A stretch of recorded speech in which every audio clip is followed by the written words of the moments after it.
Salam alaikum, Zulf Laoun. Bonsoir.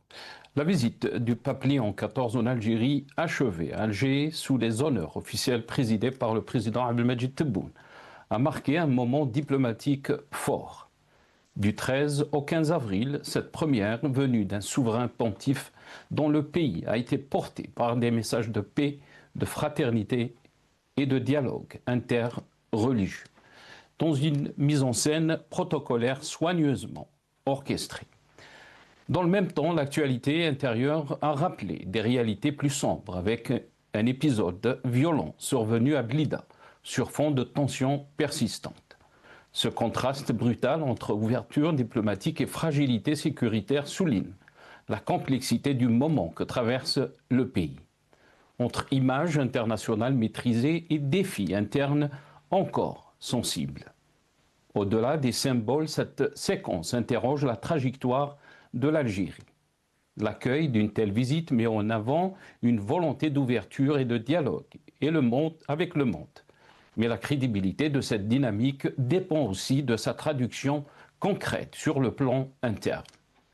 L'enjeu ne se limite pas aux relations extérieures. Il touche également à la consolidation de l'état de droit, à la confiance citoyenne et à la gestion des libertés publiques dans un cadre où sécurité et droits humains doivent trouver un équilibre durable. Les perspectives pour l'Algérie s'articulent ainsi autour d'un double chantier. À l'extérieur, poursuivre une diplomatie d'ouverture fondée sur le dialogue interreligieux et la coopération internationale.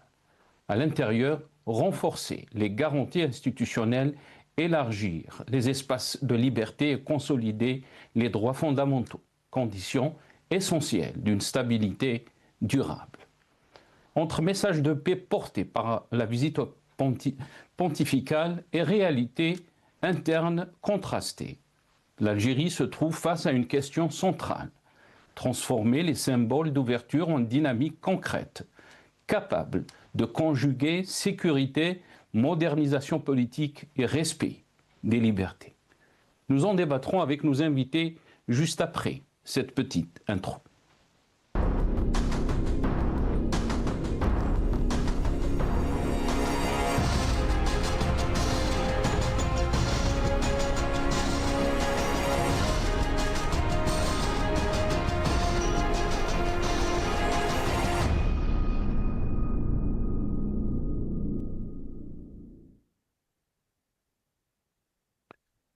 Fin de visite du pape Léon XIV en Algérie. Quelles leçons et perspectives? C'est le titre de notre émission pour ce soir. Et pour en parler, j'ai le plaisir d'accueillir avec nous Nazim Taleb, membre du secrétariat de Rached, depuis Paris via Skype. Nazim Taleb, bonsoir. Merci beaucoup d'avoir accepté l'invitation. Marhaba bik, c'est Nazim.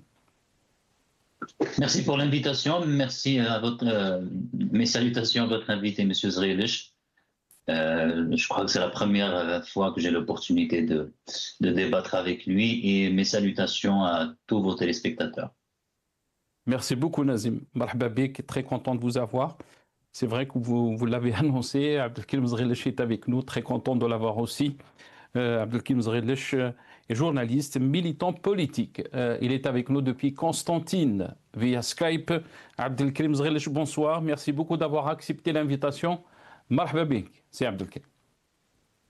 Bonsoir mon ami, merci comme d'habitude pour l'invitation. Réciproquement, ravi d'avoir M. Taleb avec moi ce soir.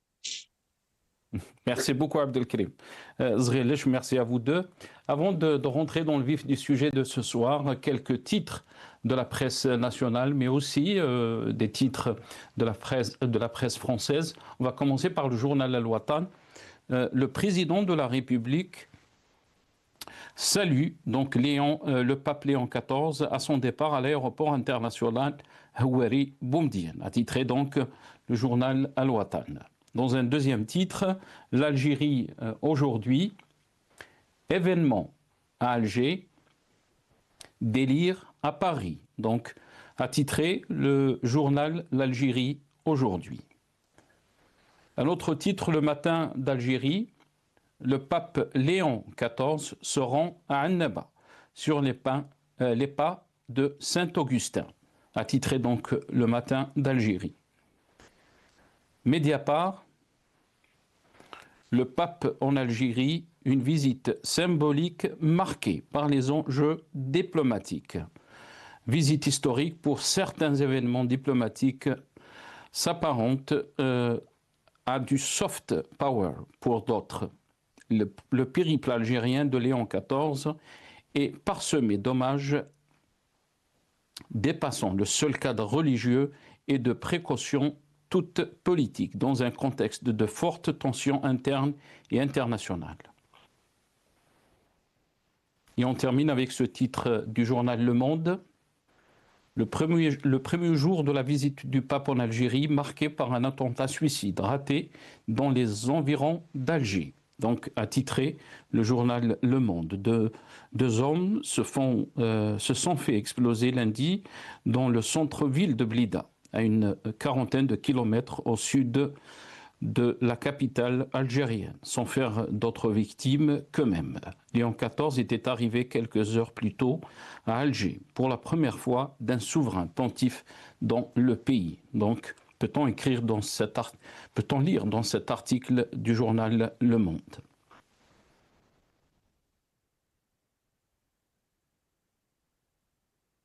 Voilà, donc quelques titres. On va regarder ce clip ou cette petite vidéo, donc la fin de visite du pape Léon XIV, qui était accompagné aussi donc par Abdelmajid Tebboune. On regarde ces images et on revient juste après à nos invités.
Comme vous avez vu donc dans ces images, la fin de visite du pape Léon XIV en Algérie, qui a duré 2 jours, du 13 au 15.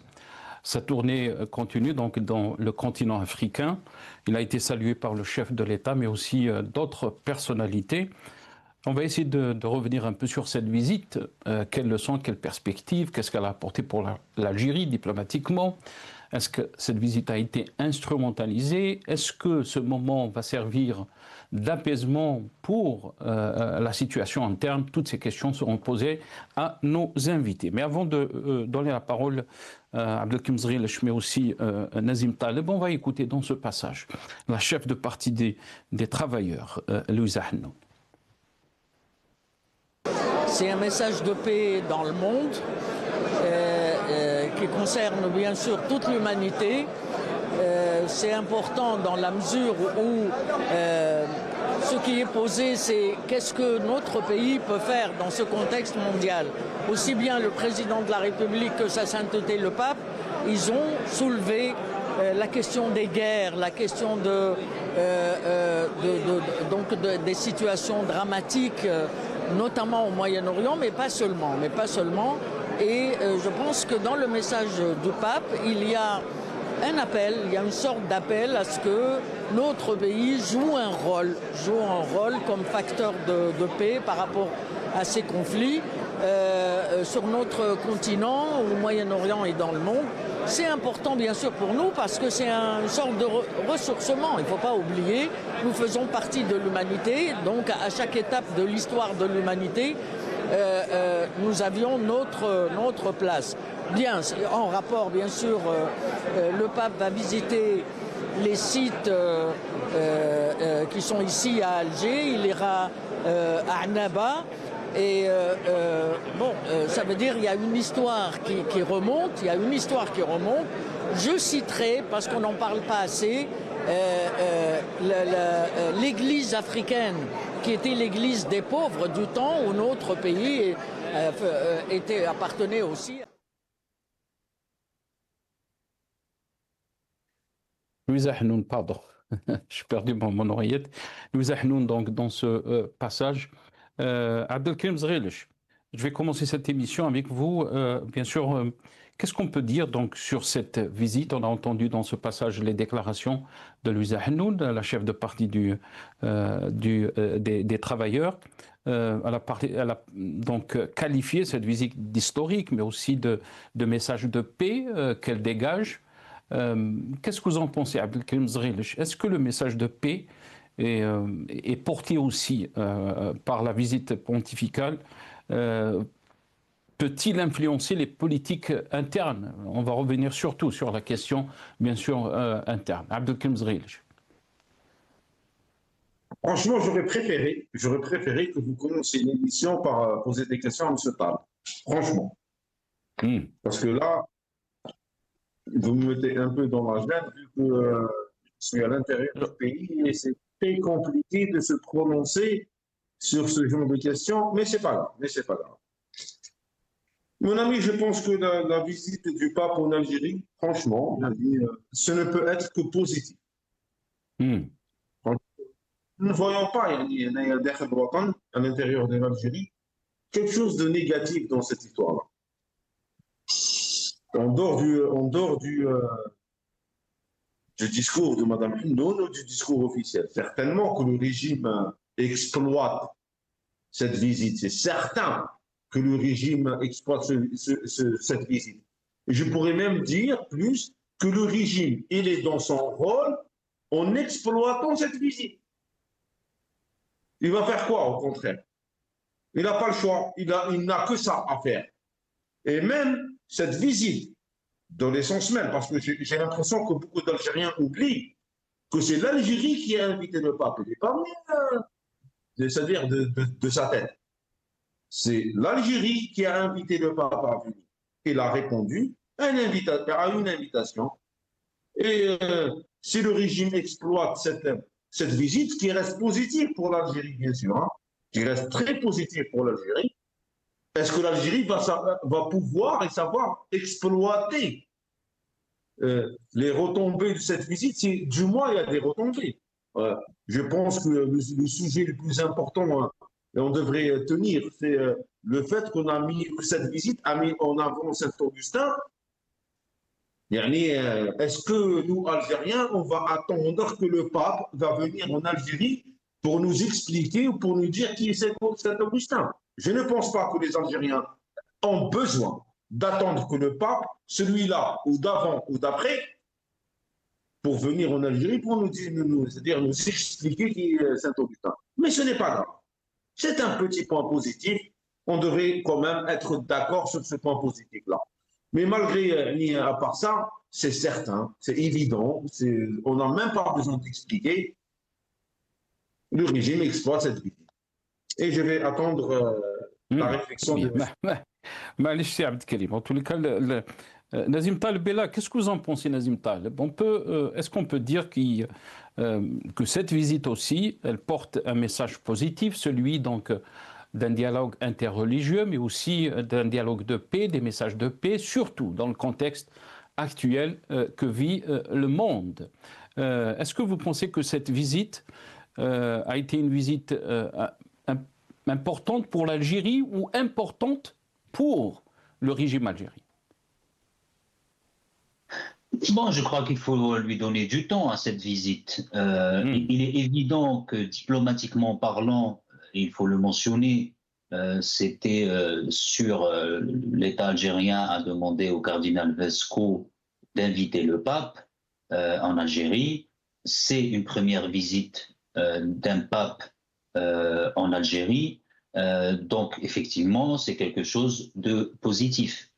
Mais Ça, il faut rappeler, Nazim, je m'excuse, je vous ai coupé la parole. Il faut rappeler, Nazim, que le pape lui-même avait souhaité donc de visiter l'Algérie puisqu'il est, on va dire, Saint-Augustin. C'est un adepte de oui, Saint-Augustin. oui, Il avait effectivement, exprimé juste après donc son élection à la tête du Vatican qu'il voulait donc visiter l'Algérie. oui, effectivement, il est de l'école de Saint-Augustin, il ne s'en cache pas. Et donc, alors là, le problème ne se pose pas à ce niveau-là, parce que là, on parle d'une visite qui montre que l'Algérie, elle est ouverte sur le dialogue, etc. Donc, et ça, c'est ça un petit peu le problème, parce que quand on parle de l'Algérie qui est ouverte sur le dialogue, l'Algérie elle-même ne pratique pas la liberté, je dirais, de croyance, ou regarder le nombre de personnes qui sont en prison juste pour avoir rompu le jeûne. Regarder le nombre des églises qui sont pratiquement à l'abandon à travers le pays, si ce n'est peut-être 3 ou 4 églises. Donc, est-ce que réellement le message est accompagné des faits? Je ne crois absolument pas. Je crois qu'il y a une grande hypocrisie en Algérie par rapport à la liberté de culte, à la liberté de croire ou de ne pas croire, etc. Donc, malheureusement, c'est encore une fois, c'est purement diplomatique, c'est plutôt pour, je dirais, pour la façade. Ça, c'est un premier point. Mais ça reste néanmoins, pour moi, pour le régime algérien, quelque chose de positif, parce que pendant 2 ou 3 jours, je dirais, les projecteurs étaient tournés vers l'Algérie, et c'est pas plus mal. C'est pas plus mal que l'Algérie sorte un petit peu de l'isolement dans lequel elle s'est mise depuis pas mal d'années. Par contre, moi, quand j'ai entendu Madame Louise Hamnoun, quand elle parle, oui, le message c'était pour les conflits internationaux, etc. Permettez-moi de rappeler quand même, moi j'ai écouté le discours du pape Louis XIV avant d'être invité à votre émission. Il y a quand même des messages qui sont un programme politique et qui ont été complètement effacés, marginalisés, voire pas du tout, comment dirais-je, cités aussi bien par les hommes politiques ou les femmes politiques, en l'occurrence Louis Hamnoun, que par la presse. Quelques points que j'ai notés sur une feuille. Par exemple, c'est Nazim. Oui, il a par exemple, il a parlé de respect de la vie humaine et de la dignité. Il a parlé de la participation sociale, politique et économique des peuples. Il a parlé de la coopération de tout le monde pour la réalisation du bien commun. Il a parlé pas de domination, c'est-à-dire pour servir le peuple. L'action politique réside dans la justice. Il a parlé de justice. Il a parlé d'éducation, éduquer au sens critique et à la liberté, à l'écoute et au dialogue. Donc tout ça, c'est quand même pour moi un programme politique. Il a été quand même courageux de le dire devant un parterre de dirigeants algériens. C'est-à-dire, en l'occurrence, le message, c'est vrai qu'il a fait un message à l'international par rapport à tout cet impérialisme, notamment américain et israélien, toutes ces guerres injustes, tous ces crimes qui sont aujourd'hui normalisés, où on déshumanise une partie de la population, notamment musulmane, il faut quand même bien le dire, mais il y avait quand même un message hautement politique qui était dirigé, pour moi, à l'assistance. Finalement, on voit quand même le malaise de l'État algérien, puisque tous ces points-là n'ont pas du tout été cités, soit par les dirigeants politiques qui ont assisté à ce discours, aussi par la presse. Donc, effectivement, moi, vis-à-vis de ce point-là, je trouve que c'est important le discours du pape Louis XIV, et qui a été, de mon point de vue, assez courageux d'avoir cité les points où le régime algérien a failli sur tous les points qu'il a cités, aussi bien le Hagra, c'est-à-dire la domination, la justice, l'égalité, la participation des citoyens à l'action politique, la responsabilité des dirigeants pour le bien commun, tout ça, c'est un échec pratiquement total des dirigeants algériens, et cela depuis des dizaines d'années. Vous pensez que voilà. ces points, Sinazim, est-ce que vous pensez que ces points que vous avez mentionnés représentent la réalité algérienne? Les points que le pape Louis XIV a cités. Oui, Léon XIV, oui. Oui, tout à fait. Quand vous parlez de justice, il n'y a pas de justice en Algérie. Regardez dernièrement M. Boras, il a été emprisonné juste pour un avis politique. Et des centaines sont dans ce cas-là. M. Zrilech a été victime également de cette injustice parce qu'il avait une radio et il publiait. Donc, moi, je ne suis pas plus royaliste que le roi. M. Zrilech peut en témoigner de cette injustice en Algérie. On peut également parler de la non-participation des citoyens à la décision politique et comme acteur économique. La décision politique, aujourd'hui, elle est aux mains des militaires et avec une façade politique. On peut parler également de la domination. Aujourd'hui, l'Algérie, elle est dominée par une classe prédatrice, criminelle et mafieuse. On peut parler de la participation sociale et politique et économique. Aujourd'hui, il n'y a plus pratiquement de syndicats. Le nouveau projet de loi sur les partis politiques, ça va être des perroquets et des béni-oui-oui, comme on dit. De la solidarité, il y a de moins en moins de solidarité parce que l'écart de la richesse entre les plus riches, comme on parle communément les 1% les plus riches avec le reste de la population, cet écart-là n'arrête pas de s'accroître. C'est-à-dire qu'il y a une détresse de plus en plus importante d'une bonne partie des Algériens, notamment vis-à-vis de l'inflation, du chômage de masse, le manque d'opportunités économiques au niveau du travail, un filet social qui n'est pas forcément équilibré et égalitaire, et qui finalement profite à tous, mais pas forcément aux plus vulnérables. Voilà, donc effectivement, pour moi, c'est un message, peut-être pas qui était directement, où le pape Louis XIV a cité nommément l'Algérie, mais tous les points qu'il a cités s'appliquent bien sûr, bien évidemment à l'Algérie et à leur absence totale. Très bien. Restez avec nous, Nazim Taleb. Abdelkrim Zrelech, qu'est-ce que vous en pensez, Abdelkrim Zrelech, si cette visite reste une visite historique pour le pape et pour aussi notre pays, l'Algérie, est-ce que vous pensez qu'elle a été aussi, cette visite a été rattrapée par la situation interne que vit notre pays? Nazim Taleb a mentionné quelques points quand on parle des libertés, quand on parle des droits humains, quand on parle donc de la situation de la fermeture politique que vit notre pays, fermeture médiatique. Est-ce que vous pensez que cette visite historique a été rattrapée par cette réalité que traverse notre pays à l'échelle intérieure? Bien sûr, bien sûr. C'est certain que cette visite a été rattrapée par les réalités du pays. C'est certain que cette visite a été rattrapée, même historiquement, cette visite a été rattrapée.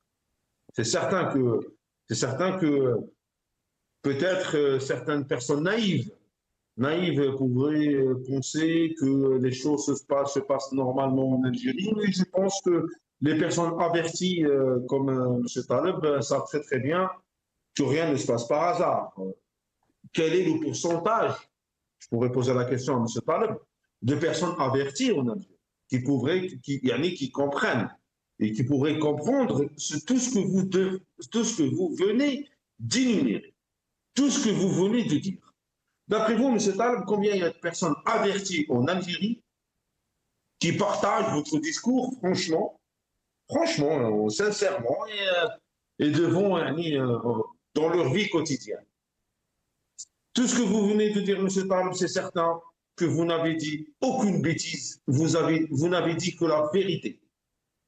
Mais l'image actuelle moi, Algérien, vivant à Constantine, l'image actuelle que j'ai quand je sors pour partir acheter un truc dans le magasin ou quand je sors partir au tribunal. C'est une société qui a tout accepté. C'est une société qui est d'accord avec le mode de fonctionnement du régime algérien. Je suis désolé de le dire. عبد الكريم زغيلش عبد الكريم زغيلش اسمح لي سي عبد الكريم.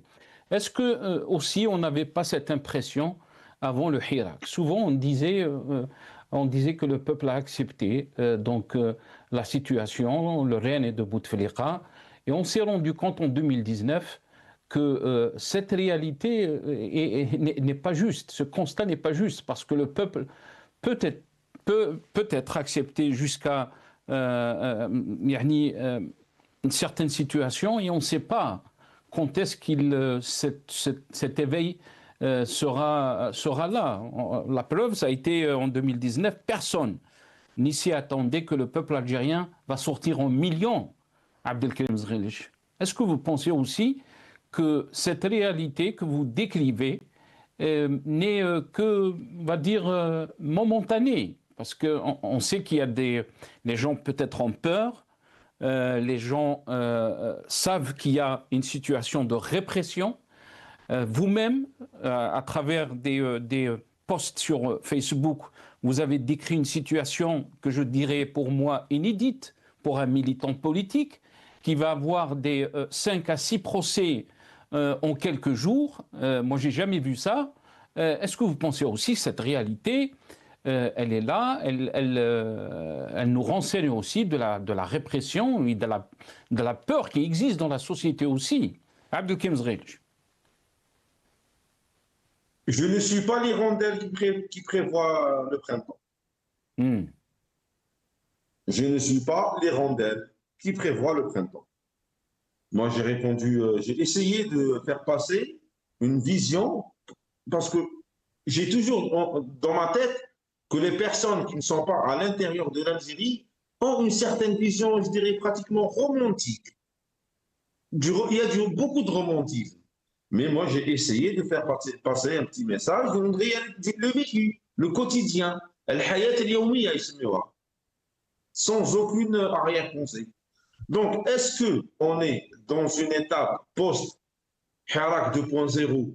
Je ne pense pas, parce qu'il y a une réalité que j'ai l'impression que très peu de personnes arrivent à comprendre, c'est qu'avant le Hirak, l'Algérien, Al-Jazairi, il pensait dans son imaginaire collectif qu'une fois qu'on va sortir en millions dans la rue, on pourra changer quelque chose. Il n'avait jamais eu cette expérience. Il n'avait jamais eu cette expérience. Cette expérience s'est présentée. Ça a donné à l'Algérien énormément d'espoir. Énormément d'espoir. Et après, l'Algérien, il s'est rendu compte par lui-même, par l'expérience, par le vécu, il est sorti en millions. Il n'a absolument rien changé. Maintenant, le Hirak, c'est négatif. Il a cassé une image qu'il ne fallait pas casser. L'Algérien a pensé, a réfléchi, a rêvé de sortir en millions. Il s'est dit, on va sortir en millions. Et on est sorti en millions. Et ça n'a absolument rien changé. Ça sera très compliqué psychologiquement et socialement également d'effacer cette image de l'esprit de l'Algérien. Je ne sais pas si j'arrive à m'exprimer dans un vocabulaire clair. Non, c'est un argument que je dirais qui est très très fort, Abdelkrim Zghilish. Et vous l'avez dit puisque vous vivez en Algérie. Je ne pense pas que on peut comprendre la situation beaucoup mieux que vous, mais c'est un débat qui est très intéressant parce qu'on va laisser donner la parole aussi à Nazim Taleb. Qu'est-ce qu'il pense? Je ne sais pas si vous avez fini votre idée, Abdelkrim Zghilish. Nazim Taleb, qu'est-ce que vous en pensez de ce qu'a dit notre ami Abdelkrim Zghilish? Une réalité aussi qui est véhiculée par d'autres militants politiques, pas que Abdelkrim Zghilish. C'est qu'on est arrivé à une situation où le peuple accepte ou a accepté cette situation que traverse notre pays, c'est devenu le quotidien des Algériens. Donc, qu'il y ait des militants politiques qui sont emprisonnés, qu'il y ait donc des militants politiques qui sont poursuivis en justice, ça ne dérange pas la société algérienne. On est arrivé à une situation où la répression, où la gestion sécuritaire fait partie du quotidien de l'Algérien. Qu'est-ce que vous en pensez, Nazim Tal? Bon, avant de répondre sur ce point, je voulais quand même mentionner un point par rapport à l'hypocrisie du régime algérien, en citant l'initiative Saint-Egidio qui a eu lieu en 94 ou 95 en Italie. 95, et Attaf, qui est aujourd'hui d'ailleurs toujours en poste, avait dit à l'époque, quand les chefs politiques, à l'époque c'était Aït Ahmed Ben Bella, comment il s'appelle, Haddam, Anwar Haddam, et je crois qu'il y avait Jaballah, je crois, de mémoire, ils avaient dit oui, mais attendez, ils se sont réunis sous la croix. Et aujourd'hui, l'Algérie, ils veulent nous la présenter comme un pays ouvert et à toutes les autres religions, etc. C'est juste pour faire ce point qui est important pour moi, ce régime, cette hypocrisie du régime algérien, que quand les Algériens se réunissent pour trouver une issue à une crise, on dit ils se sont réunis sous la croix, et aujourd'hui, le responsable ou le représentant de cette croix, il est accueilli avec les honneurs en Algérie aujourd'hui. Bon, pour revenir au propos de M. Zrilich, effectivement, la propagande, elle a eu un effet dévastateur, ça c'est évident.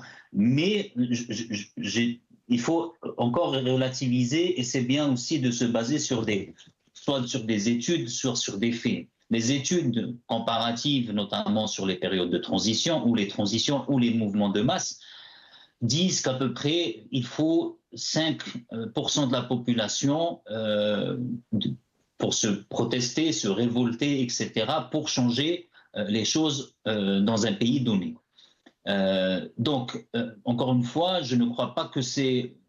Alors, je comprends la frustration de M. Zrilich, et c'est vrai que je ne suis pas en Algérie, donc peut-être qu'effectivement j'ai une vision romancée de l'Algérie, j'essaie de ne pas l'avoir, mais il est évident que M. Zrilich, est-ce que la question... Est-ce que la question est une question de frustration ou une question de réalité? Parce que Abdelkrim Zrilich décrit une réalité aussi. Non, mais c'est ce que je suis en train de dire, c'est que la réalité, effectivement, il ne faut pas s'attendre à ce que toute la population, 44 millions, vont être critiques, ne vont pas être sous une peur d'être enfermé, d'être en prison, de dire la vérité. Et forcément, cette perception, elle est forcément biaisée, parce que quand effectivement on va dans la rue et que les gens ils ont peur de s'exprimer, parce qu'ils savent que cette post en Facebook va vous conduire dans la case prison, c'est sûr qu'ils vont louer les louanges du régime. Mais encore une fois, on n'a pas d'études statistiques empiriques pour dire c'est quoi cette proportion. Est-ce qu'elle est majoritaire? Est-ce qu'elle est minoritaire? C'est pour ça que j'ai commencé mes propos pour dire que c'est toujours minoritaire, les transitions et les changements dans n'importe quel pays. Des transitions, je parle de démocratiques. Et quand je disais par rapport à la frustration, c'est pas quelque chose de négatif, être frustré. Bien évidemment, moi je suis profondément frustré qu'on n'ait pas, avec autant de non-violence, de demandes claires sur un changement pacifique en Algérie, avec des millions d'Algériens qui sortaient chaque semaine, qu'on n'ait pas pu, je dirais, réussir. C'est vrai que c'est frustrant, parce que on sait que l'Algérie aujourd'hui vit des moments difficiles, qu'elle est dirigée par une mafia, un régime militaire, qu'elle est dirigée par une bande de rapaces qui s'approprie les richesses de l'État, qui s'approprie les richesses de la population algérienne. Et on voit l'état de l'Algérie aujourd'hui. Je ne parle pas de l'Algérie du 20h et du pape Louis XIV où on lui déroule le tapis rouge, et c'est ça l'Algérie. C'est pas ça l'Algérie. C'est pas l'Algérie des Alger-Centre. Il faut aller dans les villages reculés, il faut aller dans les douars, il faut aller même dans les villes elles-mêmes. Hein. Vous sortez du centre-ville, vous allez trouver des poubelles partout, vous allez trouver des routes défoncées, des hôpitaux dysfonctionnels, etc. Donc on ne se fait pas d'illusions. J'essaie en tout cas de ne pas avoir une vision romancée. Mais effectivement, c'est vrai que M. Zrilech décrit une réalité, mais cette réalité est la réalité de toutes les sociétés qui ont fait une transition vers des États démocratiques. Notre problème, je le crois, pour moi, c'est la cause principale de l'échec de ce Hirak, c'est que l'élite n'a pas été... alors, elle n'a pas été, on ne va pas dire à la hauteur, elle a été absente. On va dire elle a été absente. Pour certaines, elle n'a pas été à la hauteur. Et pour certaines, elle est restée dans les années 90, c'est-à-dire, toi, vous êtes islamiste, je ne parle pas avec vous. Vous êtes laïque, je ne parle pas avec vous. Vous êtes, je ne sais pas, communiste, trotskiste, peu importe. Et malheureusement, ce moment-là, avec autant d'Algériens et d'Algériennes dans les rues, il fallait dépasser cela. Il fallait absolument le dépasser pour le bien de la nation algérienne. Et oublier ces guéguerres idéologiques et se mettre autour d'une table et convenir d'un accord national regroupant toutes les tendances algériennes d'opposition, de vraie opposition, pour porter un projet qui créera l'espoir chez les Algériens. Aujourd'hui, je crois que autant je partage l'avis de M. Zrilech quant à, je dirais, l'ambiance qui est dans la population algérienne, parce que moi aussi j'ai des amis, de la famille, etc. Bon, ça existe. Mais qu'est-ce qui a fait sortir 23 millions d'Algériens? C'est l'espoir. Il faut aujourd'hui qu'on ait une classe politique de vrais opposants qui proposent, qui se réunissent d'abord, qui construisent un projet commun et qui créent l'espoir chez les Algériens. Je crois que quand il y aura ça, on aura accompli un pas de géant pour un vrai changement en Algérie. Très bien. Abdelkrim Zrilech, si vous voulez bien sûr rebondir par rapport à ce qui a été dit, vous êtes libre, Abdelkrim Zrilech, mais on va revenir un peu sur cette situation intérieure que vit notre pays et comment peut-on faire aussi le parallèle avec cette visite du pape Léon XIV qu'on a décrit d'historique. Et bien sûr, notre pays vit aussi une situation. On parle d'élections, on parle donc des chefs de partis politiques qui commencent à faire des déclarations dans ce sens, on va dire d'une activité politique. Alors, est-ce que vous pensez, quand il y a un pouvoir qui fait tout pour que son image soit positive à l'extérieur et que son rayonnement international soit positif aussi. Mais la question qu'on se pose, c'est qu'il y a contraste quand on parle de la situation intérieure. Est-ce qu'on peut parler de rayonnement international sans élargir les espaces de liberté en Algérie? Vous savez, mon ami, le jour où j'ai appris que le pape allait venir en Algérie, j'ai fait une petite recherche en utilisant les moyens qui sont à ma disponibilité, les informations qui sont à ma disponibilité. J'ai cherché sur les 10 dernières années, le pape, celui-là et ceux d'avant, où est-ce qu'il se déplaçait? J'ai vraiment pris du temps, j'ai fait un travail, réellement j'ai fait un travail.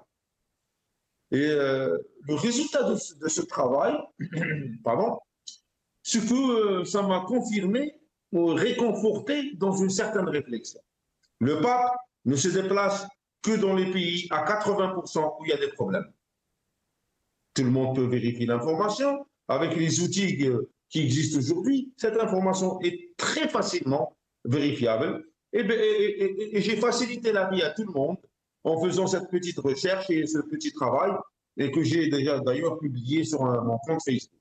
Le pape se déplace à 80% dans les pays qui sont susceptibles d'avoir des soucis de stabilité, des soucis, je dirais, sociétals, des soucis politiques certainement.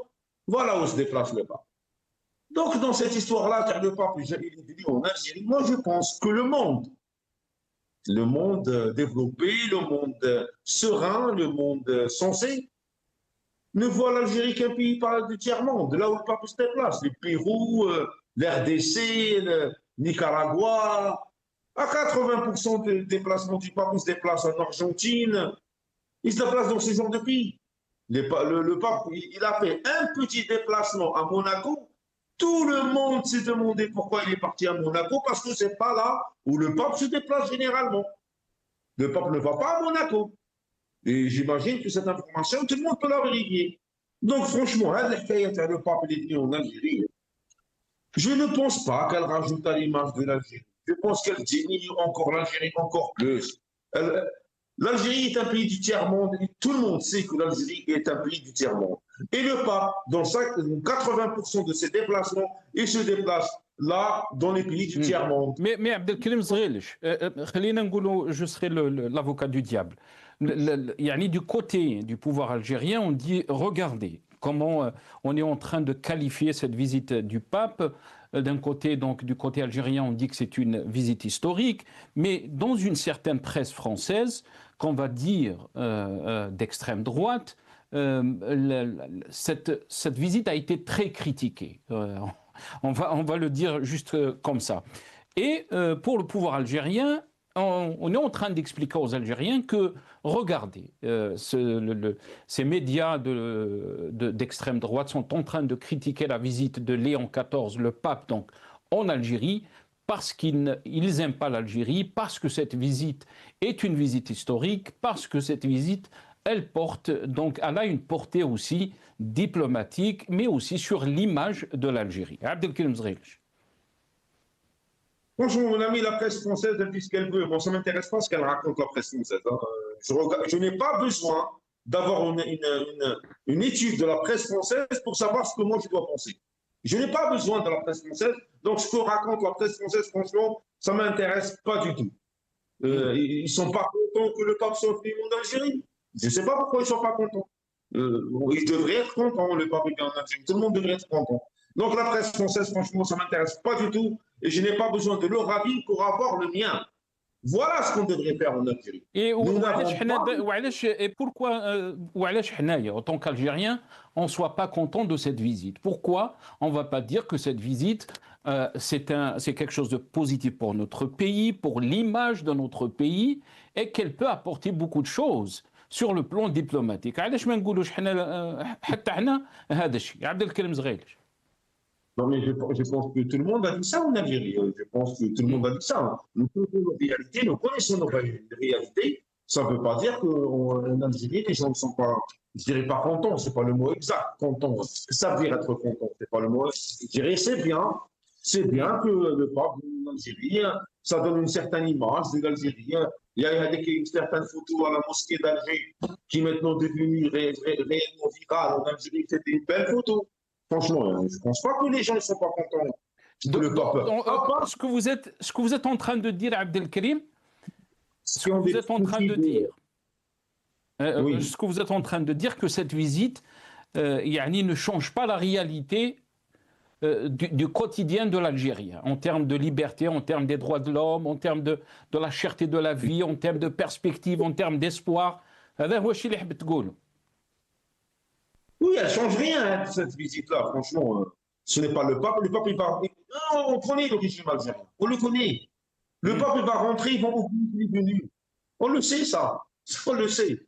C'est juste pour avoir des belles photos. Mais l'essentiel, au fond, bon, j'espère, je dis ça. C'est-à-dire que je dis rien en même temps. Hein. J'espère peut-être qu'il va y avoir un parmi eux qui va garder un souvenir de la visite du pape. Demain matin, le pape va prendre son avion, revenir au Vatican. Toute l'Algérie va oublier que le pape est venu. J'espère que c'est clair. Nazim Taleb, est-ce que vous pensez que, à ce point, la visite du pape a été instrumentalisée, on va dire, Mais aussi, on va revenir sur un incident, ou un épisode violent que la presse, certaines presses françaises, mais d'autres presses aussi internationales ont qualifié d'attentat à Blida. Donc, juste quelques heures après l'arrivée du pape en Algérie.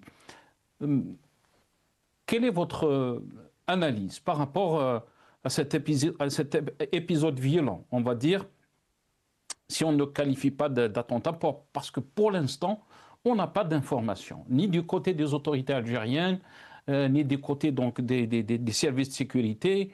Qu'est-ce que vous en pensez, Nazim Tal? Non, très brièvement par rapport à la visite du pape et qu'est-ce que ça peut apporter à l'Algérie. Encore une fois, tout à l'heure, j'ai dit qu'il faut donner du temps au temps, mais sincèrement, moi, de mon point de vue, elle va pas apporter grand-chose. Le régime algérien, il est en manque de légitimité à l'intérieur, il cherche les projecteurs à l'extérieur, et ça a toujours été le cas. Bon, ils ont trouvé le pape Louis XIV, mais si demain M. Trump voudrait bien aller en Algérie, le régime serait super content. Mais est-ce que ça changerait? Et c'est quoi l'objectif? Premièrement, la question, c'est quoi l'objectif? Et deuxièmement, qu'est-ce que ça va apporter à l'Algérie? Rien. Le régime algérien est toujours le régime algérien, c'est un régime sclérosé, c'est un régime militaire, c'est un régime corrompu et c'est un régime mafieux.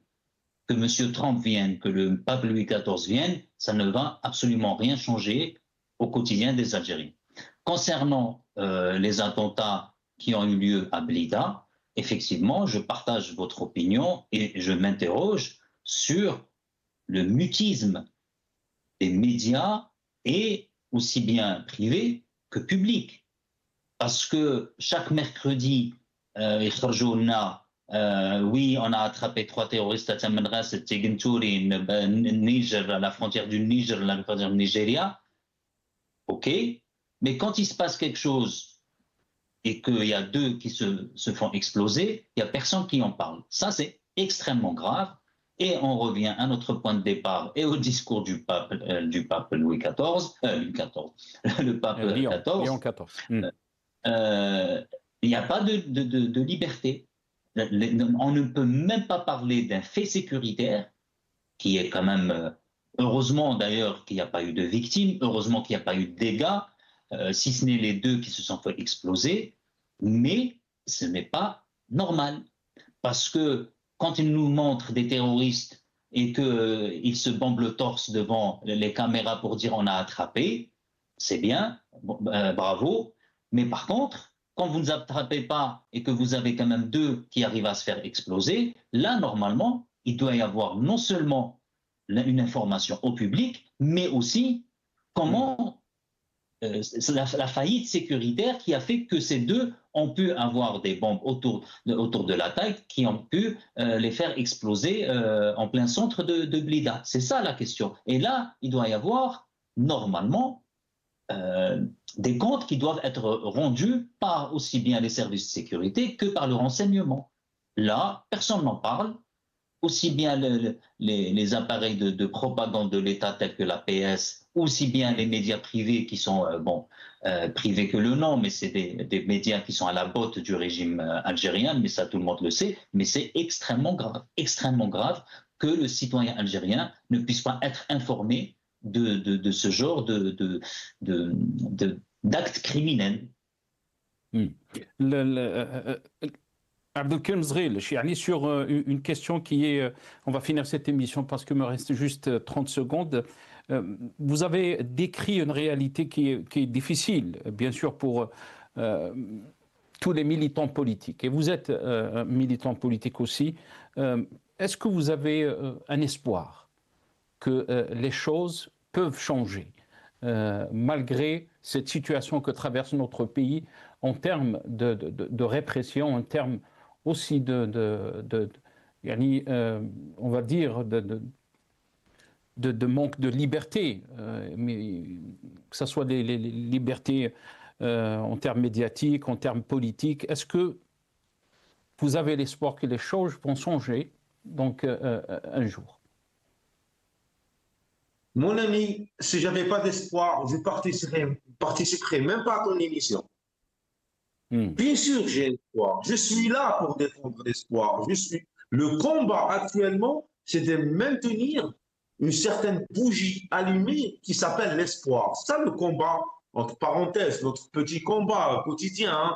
Je ne parle pas du combat de défendre les droits de l'humanité en Algérie, plutôt les droits de l'homme. Mais je pense que être optimiste, c'est ça l'espoir, c'est être optimiste. Et moi, j'essaie tout le temps, en réalité, j'essaie d'être optimiste, j'essaie de, malgré peut-être certaines réactions, certaines remarques, mais je garde toujours l'espoir et je suis quelqu'un de très optimiste. Et pour répondre réellement à ta question, réellement, si je n'avais pas l'espoir, je ne participerais même pas à ton émission. Barakallahu fik, c'est Abdelkrim. Je pense que c'est une réponse qui est très claire. J'étais très content en tout cas de vous avoir tous les deux, Abdelkrim Zrilich depuis Constantine, Yatek Saha. Je rappelle que vous êtes journaliste mais aussi militant politique. Tout notre soutien pour le combat que vous menez pour les libertés et un changement pacifique donc de la situation que vit pacifique, la situation politique que vit notre pays. Atek Saha, c'est Abdelkrim. Merci aussi à Nazim Taleb, membre du secrétariat de Rachid, qui était avec nous depuis Paris. Merci à vous, chers téléspectateurs, d'avoir suivi cette émission. Yatekoum Saha.